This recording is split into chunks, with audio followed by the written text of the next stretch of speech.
ಸ್ನೇಹಿತರೆ ನಮಸ್ಕಾರ. ಇಲ್ಲಿದೆ ಭಾರತ ಮತ್ತು ಇಂಗ್ಲೆಂಡ್ ಸೆಮಿಫೈನಲ್ನ ಟಾಪ್ 5 ಬೆಸ್ಟ್ ಮೂಮೆಂಟ್ಸ್ಗಳು. ಸ್ನೇಹಿತರೆ, ಈ ಒಂದು ಮ್ಯಾಚ್ನಲ್ಲಿ ಭಾರತವು ಇಂಗ್ಲೆಂಡ್ ತಂಡವನ್ನು ಹೀನಾಯವಾಗಿ ಸೋಲಿಸುತ್ತದೆ. ನಂಬರ್ 1. ಸ್ನೇಹಿತರೆ, ಮೊದಲು ಬ್ಯಾಟಿಂಗ್ ಮಾಡಲು ಬಂದ ಭಾರತ ತಂಡವು ವಿರಾಟ್ ಕೊಹ್ಲಿ ಮತ್ತು ರಿಷಬ್ ಪಂತ್ ಅವರ ವಿಕೆಟ್ ಅನ್ನು ಕಳೆದುಕೊಳ್ಳುತ್ತದೆ. ಆದ್ದರಿಂದ ಭಾರತವು ಪವರ್ ಪ್ಲೇನಲ್ಲಿ 46 ರನ್ಗಳನ್ನು ಮಾತ್ರ ಕಲೆ ಹಾಕುತ್ತದೆ. ನಂಬರ್ 2. ಸ್ನೇಹಿತರೆ, ನಂತರ ಬಂದ ಸೂರ್ಯಕುಮಾರ್ ಯಾದವ್ ಮತ್ತು ರೋಹಿತ್ ಶರ್ಮಾ ಅವರು 73 ರನ್ಗಳ ಜೊತೆಯಾಟವನ್ನು ಆಡುತ್ತಾರೆ. ಇದರಲ್ಲಿ ರೋಹಿತ್ ಶರ್ಮಾ ಅವರು 57 ರನ್ಗಳನ್ನು ಹೊಡೆದರೆ ಸೂರ್ಯಕುಮಾರ್ ಯಾದವ್ ಅವರು 47 ರನ್ಗಳನ್ನು ಸಿಡಿಸುತ್ತಾರೆ. ಮತ್ತು ನಂತರ ಬಂದ ಹಾರ್ದಿಕ್ ಪಾಂಡ್ಯ ಮತ್ತು ಜಡೇಜಾ ಅವರ ಭರ್ಜರಿ ಸಿಕ್ಸರ್ಗಳ ಮೂಲಕ ಭಾರತ ತಂಡವು 20 ಓವರ್ಗಳಲ್ಲಿ 171 ರನ್ಗಳನ್ನು ಕಲೆ ಹಾಕುತ್ತದೆ.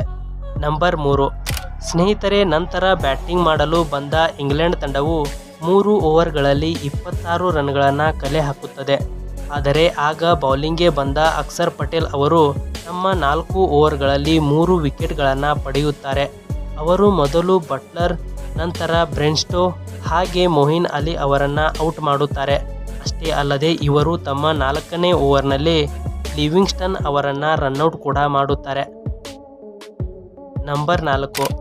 ಸ್ನೇಹಿತರೆ, ನಂತರ ಪವರ್ ಪ್ಲೇನಲ್ಲಿ ಬಂದ ಬುಮ್ರಾ ಅವರು ಸ್ಲಾಟ್ ಅವರನ್ನು ಔಟ್ ಮಾಡುತ್ತಾರೆ ಮತ್ತು ಪಂದ್ಯದ ಗತಿಯನ್ನೇ ಬದಲಾಯಿಸುತ್ತಾರೆ. ನಂಬರ್ 5. ಸ್ನೇಹಿತರೆ, ಈ ಪಂದ್ಯದಲ್ಲಿ ಕುಲ್ದೀಪ್ ಯಾದವ್ ಅವರು ಕೂಡ 3 ವಿಕೆಟ್ಗಳನ್ನು ಪಡೆಯುತ್ತಾರೆ. ಹಾಗೆ 17ನೇ ಓವರ್ ಮಾಡಲು ಬಂದ ಜಸ್ಪ್ರೀತ್ ಬುಮ್ರಾ ಅವರು ಲಾಸ್ಟ್ ವಿಕೆಟನ್ನು ಪಡೆಯುತ್ತಾರೆ. ಹಾಗೆ ಭಾರತ ತಂಡ ಇಂಗ್ಲೆಂಡ್ ತಂಡವನ್ನು ಕೇವಲ 103 ರನ್ಗಳಿಗೆ ಆಲ್ಔಟ್ ಕೂಡ ಮಾಡುತ್ತದೆ ಮತ್ತು ಫೈನಲ್ಗೆ ಪ್ರವೇಶಿಸುತ್ತದೆ. ಸ್ನೇಹಿತರೆ, ನೀವು ಕೂಡ ಕ್ರಿಕೆಟ್ ಅಭಿಮಾನಿಯಾಗಿದ್ದರೆ ನಮ್ಮ ಚಾನಲ್ಗೆ ಸಪೋರ್ಟ್ ಮಾಡಿ. ಧನ್ಯವಾದಗಳು.